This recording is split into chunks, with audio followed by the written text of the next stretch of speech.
안녕하십니까. 김양식 목사입니다. 오늘은 부활절 특강 마지막으로 네 번째 말씀을 드리겠습니다. 예수 그리스도의 십자가와 부활은 어떤 의미, 어떤 의의가 있는가, 그것을 한번 생각해 보겠습니다. 먼저 양해 말씀 드릴 것은 감기 몸살이 세게 들어서 제 목소리가 정상이 아닙니다. 원래 바람이 안 좋은데 좀 버벅거릴 수도 있습니다. 양해해 주시기 바랍니다. 로마서 4장 25절 말씀을 읽겠습니다. 예수는 우리가 범죄한 것 때문에 내준이 되고 또한 우리를 의롭다 하기 위하여 살아나셨느니라. 예수의 부활이 어떤 의의가 있는가, 또 나와 어떤 상관이 있는가, 이것을 한번 생각해 보겠습니다. 먼저 예수의 부활은 예수님의 말씀이 진리라는 사실을 확인하고 증거합니다. 예수님은 이 땅에 계실 때 생전에 자신이 십자가에 죽으셨다가 사흘 만에 부활할 것을 여러 번 말씀하셨습니다. 마태복음 16장을 한번 보겠습니다. 마태복음 16장 베드로가 사도들을 대표해서 예수님에 대해서 신앙 고백을 하고 난 뒤죠. 주는 그리스도시요 살아계신 하나님 아버지, 하나님의 아들이십니다. 바요나 시몬아 내가 복되도다.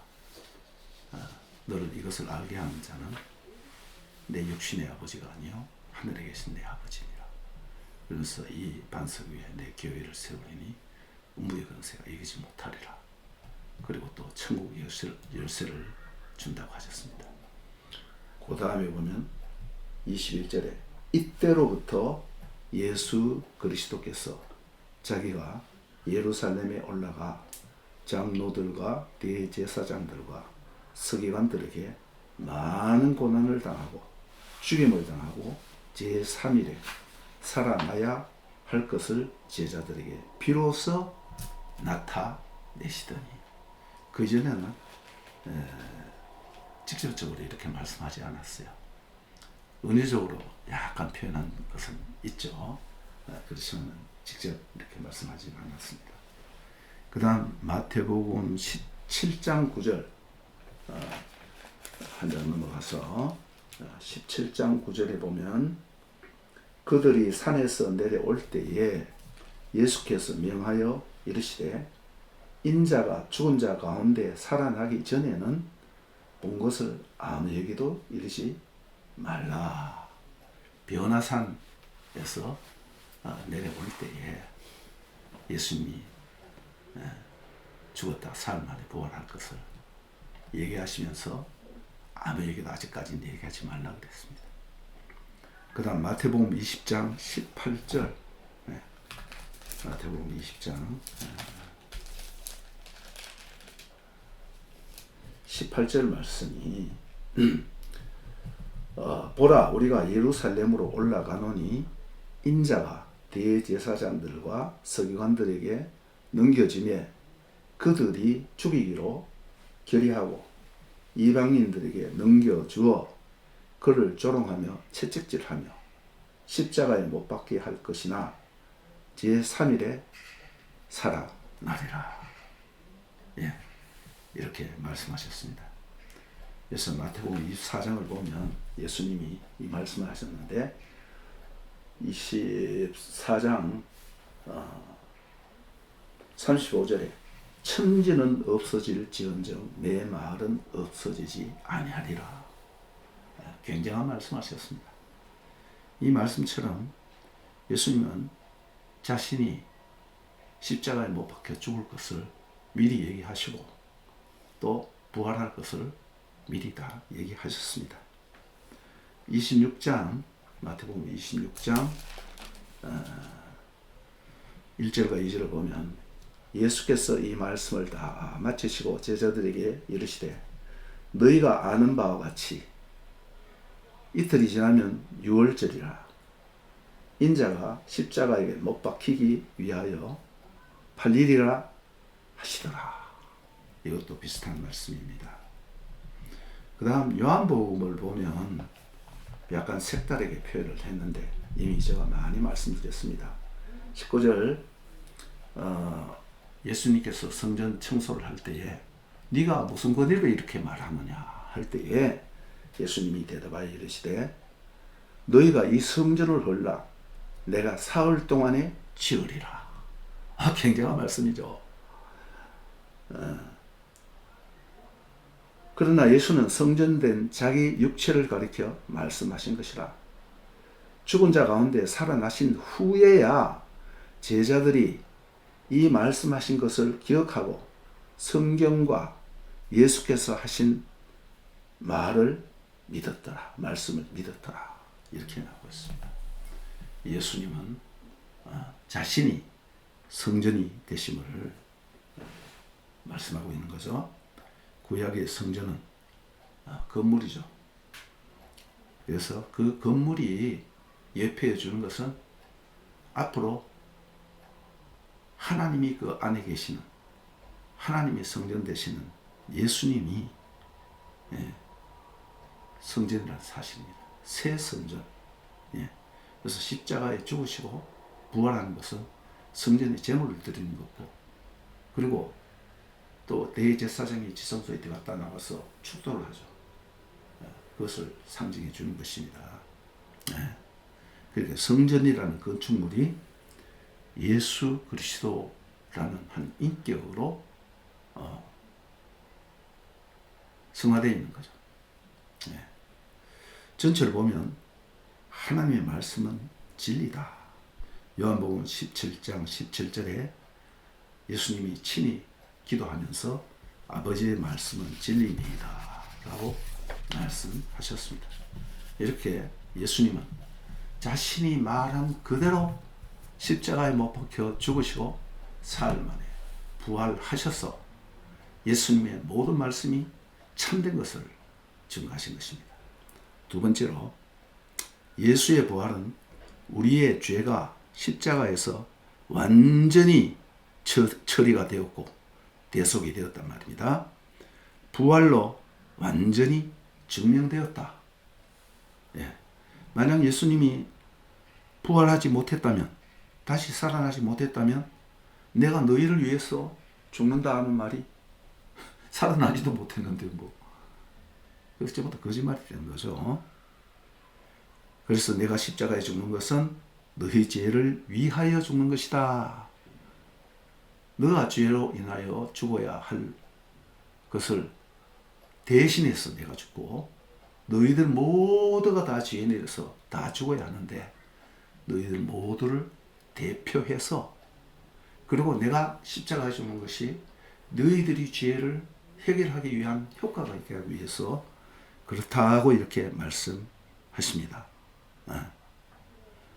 이 사실이, 예수님이 말씀하신 이 사실이 맞다라는 것을 증거하는 것입니다.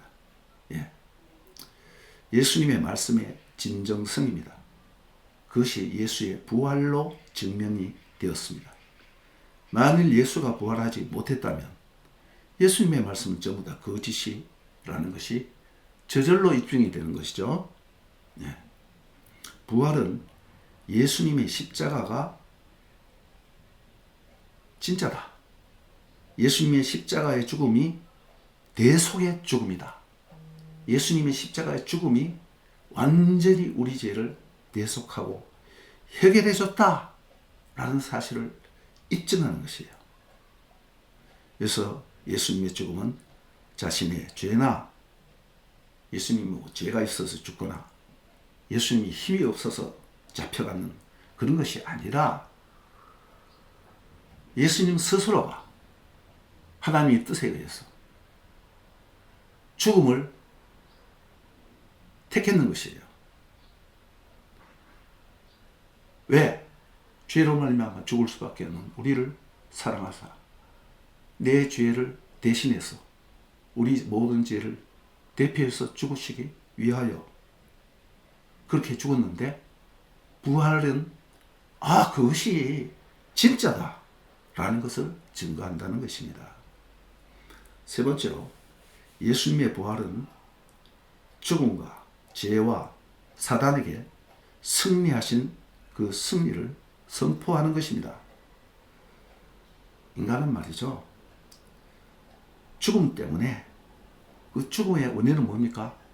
죄 바이러스에 감염되어서 인간이 죄에 걸렸다 이겁니다. 제가 지금 감기 몸살 세게 걸렸거든요. 그래서 정말 온몸이 쑤시고 제 목소리가 이제 갔습니다. 만약에 약속이 아니면 저는 들어 누웠을 텐데 참 약속이 무섭습니다. 이 죄를 통해서 사단이 그 죄를 통해서 인간의 죄의 종이 되어갖고 이 올무를 메고 하는 거예요. 이 사단의 권세가 바로 죄와 죽음에 있는 것입니다. 아마 지금 현 정권이 북한에 대해서 한마디도 못하는 걸 보면 뭔가 북한에게 멱살 잡혀 있지 않나 그런 생각이 들어요. 그러니까 떳떳하게 한마디도 못하는 거예요. 말했다가는 북한이 대급 소금 우리가 받았어. 맞아. 한마디만 하면 작살 나는 것 아닙니까? 그거 똑같은 거예요.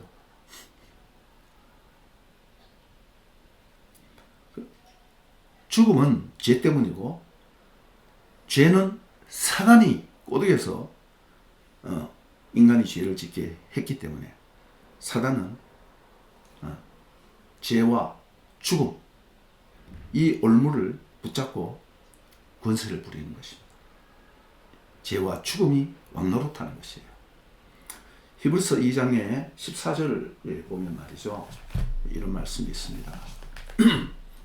사실상 제가 다 외우고 있는데, 자녀들은 혈과 육에 속하였으며 그도 또한 같은 모양으로 혈과 육을 함께 지니심은 죽음을 통하여 죽음의 세력을 잡은 자 곧 마귀를 멸하시며 또 죽기를 무서워함으로 일평생에 매여 종노릇하는 자들을 놓아주려 해방시켜 자유케 하려 합니다. 이렇게 말씀하고 있습니다. 그래서 예수의 부활은 승리이고 예수의 부활은 또한 의입니다. 재판 용어예요.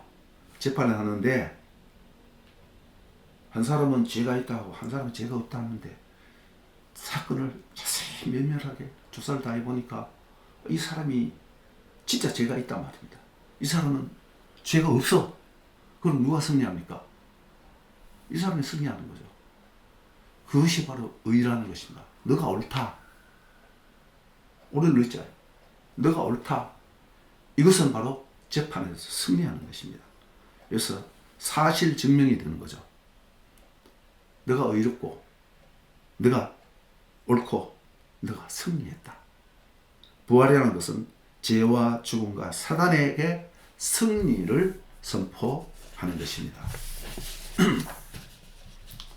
네 번째로 예수님의 부활은 나의 부활의 근거와 확증이 됩니다. 고린도전서 15장 20절 보면 그러나 이제 그리스도께서 죽은 자 가운데서 다시 살아나사 잠자는 자들의 첫 열매가 되셨도다. 사망이 한 사람으로 말미암았으니 죽은 자의 부활도 한 사람으로 말미암는도다. 로마서 5장 12절 이하에도 이 말씀이 있죠. 비슷한 말씀. 대표원인데, 자, 그리스도께서 죽은 자 가운데 부활하셔 살아나사, 그리스도가 살아나는데 내하고 무슨 상관이 있냐? 요 첫 열매란 말이 중요합니다. 첫 열매가 맺히면, 첫 열매는 좀 빨리 맺히죠. 같은 논이나 밭이라도 햇볕이 잘 들고 땅이 좋은 데는요, 이 빨리 곡식이 익어요. 그 밭 한 모퉁이를 베어서 안식 후 첫날 하나님께 드리는 거야. 이것이 초실절이에요. 구약에. 레위기에 있습니다. 이것은 뭐냐 하면 예수님이 죄와 죽음 가운데 부활하신 부활의 첫 1번 타자라 이겁니다. 첫 열매다 이 말입니다. 그래서 이 첫 열매라는 의미는 뭐냐면 첫 열매가 있었으니 이제 추수 때가 와서 예수를 믿는 모든 사람이 다시 살아난다는 하나의 보증이에요. 보증, 알아본. 그래서 예수를 믿는 나도 예수님처럼 사망에서 부활하고 승리한다는 그런 것입니다.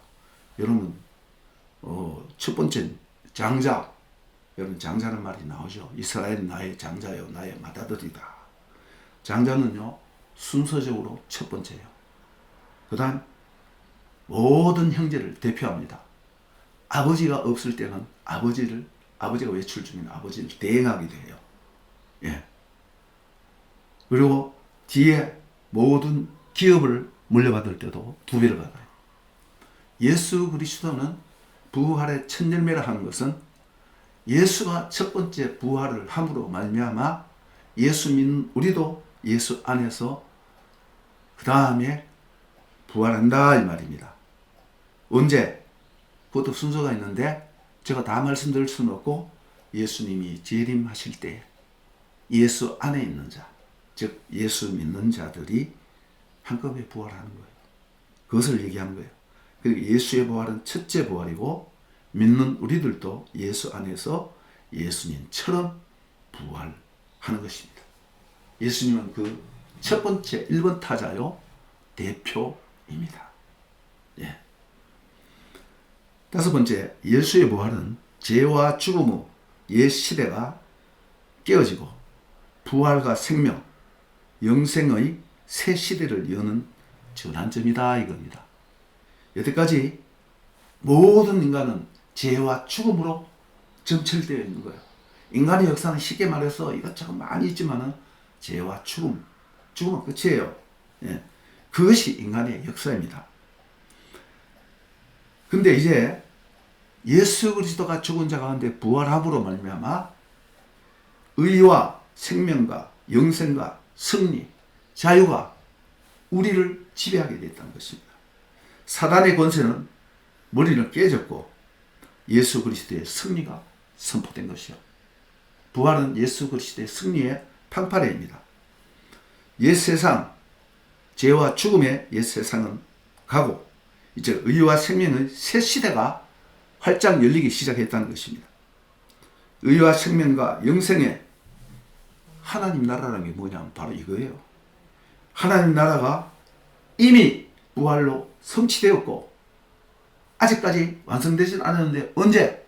주님이 재림하는 다시 오시는 그때의 완성을 우리가 기대할 수 있는 것이에요. 우리는 그 사이에 살면서 이 세상 많은 고난과 환난을 당하면서 그런 가운데서도 예수 그리스도의 복음을 증거하는 때다 이 말입니다. 네. 그 완성은 예수님 재림에 있습니다. 그 사이에 우리는 여전히 옛 세상의 원리대로 예수 믿어도 죽어요. 그러나 그걸로 끝이 아니고 예수 믿은 사람은 고난 가운데 복음을 위해서 하나님을 위해서 살다가 죽어도 나는 부활이요 생명이니 나를 믿는 자는 죽어도 살겠고 무릇 살아서 나를 믿는 자는 영원히 죽지 아니하리라. 주님 말씀 진리입니다. 주님이 다시 천사들의 나팔 소리와 함께 오실 때 우리 모두가 부활하여서 예수를 영접할 것입니다. 고난 가운데 부활의 복음을 전하는 내세의 복을 전하는 증거의 때라 이 말입니다. 마태복음 13장 52절에 아주 의미심장한 말씀이 있습니다. 요거 사람들이 잘 해석을 잘 그렇게 하지 못하는데 오늘 여러분 잘 들어보십시오. 예수께서 이르시되 그 13장은 뭡니까? 비유장이죠.